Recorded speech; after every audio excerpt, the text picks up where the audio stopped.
John, I'm afraid we are going to have to tell the family that Sally was unable to survive. She had already stopped breathing spontaneously and had no heartbeat before she came to the hospital. It is unusual that she was comatose and was vomiting before she came here. It's all right, Doctor. I think I might find some interesting information in the autopsy I am going to do. Can I ask you a question though? Why are we in this awesome VIP dance room when we have a case to solve? Oh John, you know me. I like to party. It relieves my stress. But I have been doing most of the work. Yes, but who went to Harvard Medical School? I did.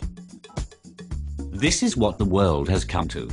Well, Doctor, I believe that the patient died because the rotenone, which is a potentially harmful pesticide present in her Flea dip solution, interfered with her cellular respiration. Cellular respiration. John, you are the medical examiner. You do twice the work, but get paid half of what I do. Tell me what that is. I got into Harvard because of my good looks. And I didn't learn anything there. Okay, Doctor. Whatever you say. Well, there are 3 parts to cellular respiration. The first is glycolysis, which literally means the splitting of sugars. Glucose goes into the cycle, and the products are 2 molecules of that, which is energy the human body uses, 2 molecules of pyruvate, and 2 electron carriers of the high-energy molecule NAD. Ah, I see. What is the second step? Isn't it the hydrochloric acid cycle or something along those lines? No, it is known as the citric acid cycle, also as the Krebs cycle. In the Krebs cycle, 2 molecules of that are produced through a series of reductions of substances such as NAD and FAD. This takes place in the mitochondrion of the cell, and FAD and NAD carry on the energy to the next stage of the cycle. The 2 molecules of the 3-carbon ring in glycolysis are converted into a substance called acetyl-CoA. Make sense? No, not really. Just keep on going. I will stand here and look pretty.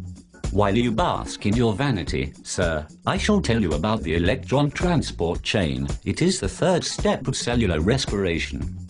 Sounds like a fun ride. It is. The electron transport chain directly requires oxygen, and is a series of reactions through which the high-energy molecules are passed through various electron carriers before they meet at the oxygen molecule. After that, we have ATP, and that's what cellular respiration is. Ah, so ATP is what is the final output of this process. This is clear as mud. Thank you, John. My pleasure, sir. If you will excuse me, I need to go do my paperwork in the autopsy. I will come back to you with what I find. Ah, John, you are such a hard worker. Until your return, I shall be dropping some moves on this lonely dance floor. The club can't even handle me right now. Oh dear. Well, I am still perplexed as to why this girl died. Hopefully I can figure out some clues from the autopsy. Off to the dead body. Oh, hello, John. Do you like my dance moves? I hope that cute nurse right by my office likes them. I prefer not to comment. Doctor, I think I have the explanation for why this little girl died. Tell me.